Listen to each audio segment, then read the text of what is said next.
general rule, are you as hard on the forecheck as you think you need to be?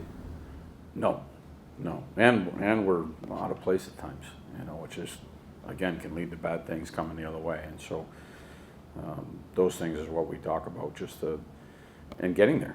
Sometimes just getting there, putting it to an area where you can get it back. All of those things have been ongoing, discussions for a little bit. Putting it to some place where we can get it back, putting more numbers around it, being a little bit more snarl once we arrive there, and then the positioning when possession's in question, just the positioning of everybody to make sure that we're able to handle anything that comes back the other way.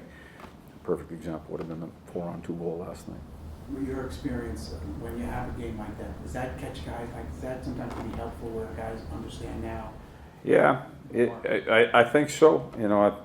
I think we'll respond, but for me, there's been a few of them, and within the last couple of weeks, there's been a few of them. So that gets talked about as well. Can you tell? Not that last night was the end of the world. Teams have these games, but can you sense a different attitude this morning than maybe any day after a win or Yeah, I did, and my history with this group is that oftentimes there's a pretty good response. What is the challenge now? Another team with a lot of young guns. Basically just what I've been saying last night and today. We need to have more bite on our attack, more purpose to wanting the puck and wanting to play down in their end, and that's where we didn't take advantage of the game last night. And then, I referenced the end of the second period. I don't think we were real sharp defensively. I think it might have been 4-0 at that point, or even 5-0, and 4-0. They scored the fifth, and then the one that got called back, we got sloppy at that point and lost our focus a little bit. But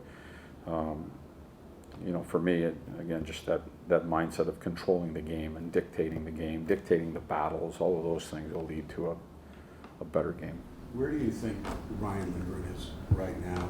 He missed almost all of camp in the first couple of weeks. Yeah. Where is he right now? I think he's working his way back. I still think that he's dealing with that cage on his face, and he's working his way back.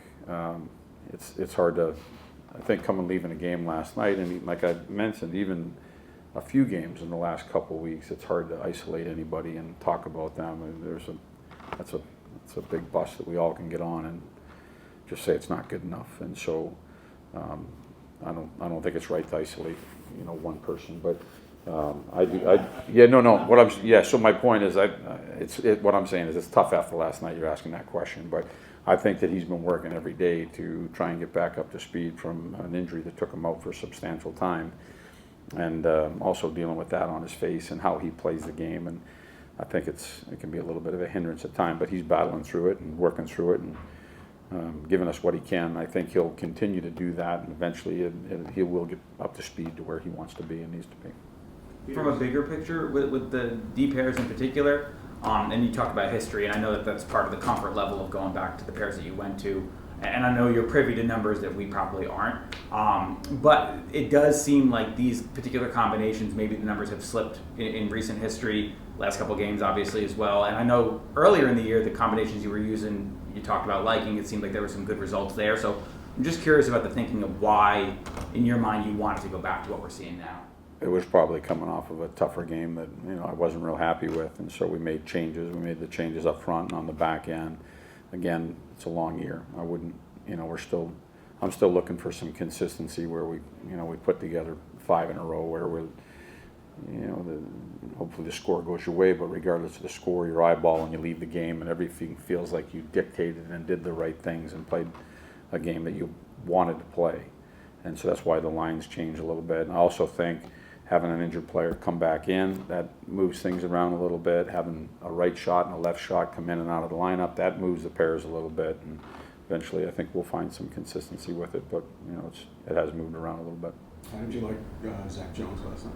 Thought he was real good. I thought from a positive, trying to pull some players, to me, the puck was on his stick and he was trying to dictate the game. He was trying to force his will on the game. You think him and Schneider maybe earning a little bit more? I thought that they were okay last night. They played a decent game, I thought. Peter, the last 4 games, some of the noisier chances seem like they've come off transition, off the Yeah. rush. Is that Yeah. a function of what you're talking about, just not forcing your will up the ice and then it gets a little scrambly coming back?